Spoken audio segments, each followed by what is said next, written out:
Бір қызығы, соғыста жеңіліс тапқан Германия қазіргі күні адамдарының тұруына ең қолайлы ел деп саналады. Германияда жасалған деген тауар белгісі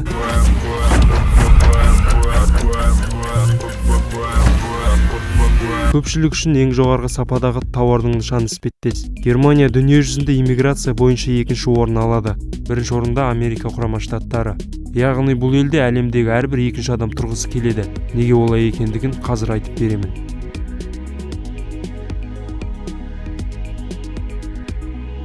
Елдегі орта жалақы 3000 евро. Яғни сіз дүкендегі қарапайым сатушы болып қиындық көрмей өмір сүресіз. Пәтер жалдап тұрсаңыз да әлемді саяхаттауға мүмкіндігіңіз болады. Мысалға, сізге өтірік маған шын нан дүкеніндегі сатушының айлығы 1200 евро, шиномонтаж қызметкерінің айлығы 1500 евро. Германияда барлығы ресми түрде жұмыс істейді. Егер әлгі шиномонтаж қызметкерінің заңсыз жұмыс істеп жүргені белгілі болса, қызметкерді жұмысқа алған СТО бірден жабылады. Елдегі жұмыс күні тура 8 сағатты құрайды. Ал егерде жарты сағатқа болса да артық жұмыс істесеңіз, төлемақы 2 есеге өседі. Егерде жұмыс беруші 2 есе еңбекақыны төлегісі келмесе, сіз еш күмәнданбастан оны сотқа бере аласыз. Әрі сотта еш қиындықсыз жеңіске жетесіз. Өміріңіздің қауіпсіздігіне уайымдамайсыз. Егерде ақшасы көп бастығыңыз сізді бір жерден аңдып, ұстап алып, денсаулығыңызға нұқсан келтіреді деп уайымдасаңыз, қорықпаңыз. Бұл жердің менталитеті бөлек, себебі барлығы заңға бағынады. Жалдамалы пәтерде тұрып адамдар бақытты өмір сүреді деп әуелде айтқанымның себебі бар. Немістер үшін жалдамалы пәтерде тұру үйреншікті нәрсе. Жалдамалы пәтерлерде үлкен отбасылар да, ондаған жылдар бойы тұрған жергілікті тұрғындар да тұра береді. Оның басты себебі жылжымайтын мүлік бағасының өте жоғары болуы. Қарапайым қалалардың өзінде бір бөлмелі пәтердің бағасы жарты миллион евро. Тұрғын үйді несиеге алу тиімсіз. Елдегі халық саны 83 миллион адам. Қалалардағы дәріханалар мен дүкендердің көпшілігі кешкі сағат 8-де жабылады. Тура кешкі сағат 8-ден кейін сіз ашық бірде-бір орынды таппайсыз. Сағат 8-ден кейін жергілікті тұрғындар азық-түлік алу үшін тек бір жерге ғана барады. Ол жер жанармай құю станциясы.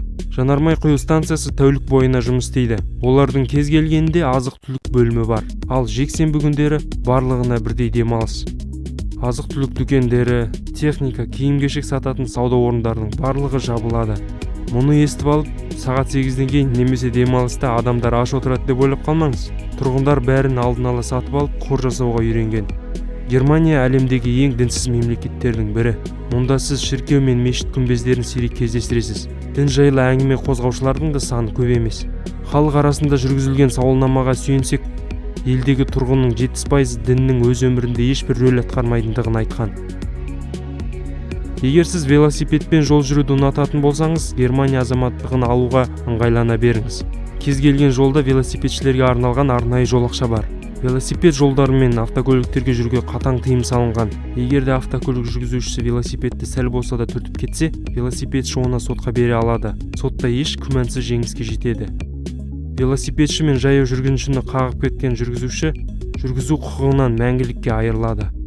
Дүкеннен сапасыз тауар сатып алған адам бірден сотқа жүгіне алады.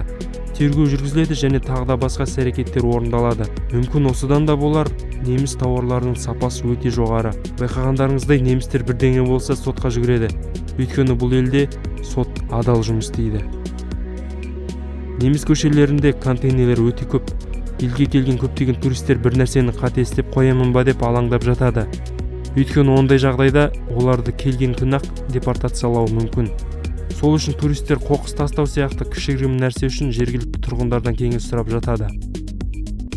Немістің ешбір қаласынан тау болып үйілген қоқысты көрмейсіз.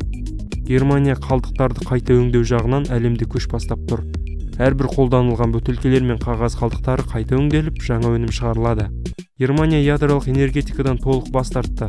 Бүгінгі күн мемлекет қалпына келетін энергия өндіруден дүние жүзі бойынша алдыңғы қатарда. Үйлердің 90%-ның шатырында күн батареялары орналасқан.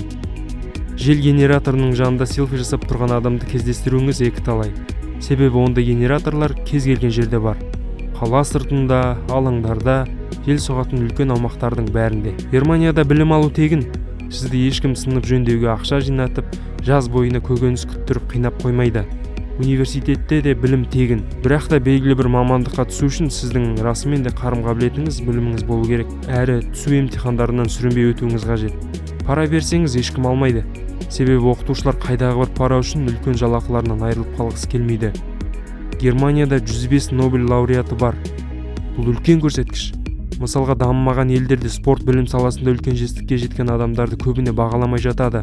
Ал немістер осындай адамдар үшін сіздің еліңізге өздері келуі мүмкін. Өздерінің азаматтығын алуға, жұмысқа орналасуға өздері көмектеседі. Осының бәрі Германияның болашағы үшін, оның дамуы үшін жасалынады. Көшелерден BMW, Mercedes маркасындағы таксилерді көрсеңіз таң қалмаңыз. Германияда автокөліктің бағасы қымбат емес. Өйткені Mercedes, BMW, Volkswagen, Audi, Lamborghini, Porsche, Bugatti, Skoda барлығы Германиядан шығарылады. Сондықтан да бағасы қымбат емес. Ал киім киіс жағына келер болсақ, немістер қарапайым киінгенді ұнатады. Әркім өзінің көңілі қалаған киімін киеді. Олар адамды киім-кешегіне қарап емес, білімі мен тез тіл табысу қабілетіне қарай бағалайды. Кішігірім тәжірибе жасалған. Әртүрлі қалалар мен елді мекендерден келген 300 немістен дүкеннің және тағы басқа орындардың мекен жайы сұралған. Олардың 92%-ы сұраған адамға көмектескен. Кейбір көмектесу үшін тіпті жақындарына дейін хабарласқан. Көпшілігіміз үшін неміс тіліндегі сөйлемдер қатаң болып көрініп, кез келген сөйлем бұйрық сияқты естіледі. Wenn man einen Kassenschlager hat, nicht einen Kassenschlager in Amerika, aber einen Kassenschlager. Ich habe nämlich keinen Stuntman oder Double für mich gefunden, weil es eben keinen zweiten gibt, der solche Muskeln hat. Десе де бұл неміс халқы үшін үйреншікті сөйлесу мәнері. Германия әлемдегі ең өркениетті елдердің бірі. Түнде барлығы ұйықтайды. Германияның ең ірі қаласына келсеңіз де, түнде адамдарды сирек байқайсыз. Машиналар да өте аз, дүкендер барлығы жабылған. Адамдар жұмыс істемейді, сондықтан да қарбалас та болмайды. Десе де сағат түнгі 10-нан кейін шулайтын болсаңыз, көршіңіз келіп шуламауыңызды сұрайды. Жолыңыз болса әрине. Ал негізінде полиция нарядын күте беріңіз. Сізге қоғамдық тәртіпті бұзғаныңыз үшін айыппұл салынуы ғажап емес. Бәлкім содан да болар, Германиядағы адамдар заңмен ғана жүріп, өздерін дұрыс ұстайды. Мүмкін, шынымен де солай. Қысқасы, заң өте қатал. Дегенмен соңынан апелляция беріп, балаңызды қайтарып алуыңызға болады. Осы себепті де немістердің көпшілігі балалы болғысы келмейді. Әрине, барлығында ата-әже бола бермейді. Жастар жұмыс істейді. Яғни Германияда балалы болғыңыз келсе, ең алдымен жұмысыңыз, тұрақты кірісіңіз, туған туысқандарыңыз немесе күтушіңіз болу керек. Сондықтан Германияда адамдар көбіне 40 жастан асқаннан кейін ғана балалы болып жатады. Бұл көпшілік үшін үйреншікті нәрсе. Расымен де өте қызық мемлекет. Бір планетада бір ауаны жұтып жүрсек те, бізге қарағанда өзгешеліктер өте көп. Германия жайлы ақпараттар легі осындай. Лайк басып, арнаға жазылыңыздар. Келесі видеоны күтіңіздер.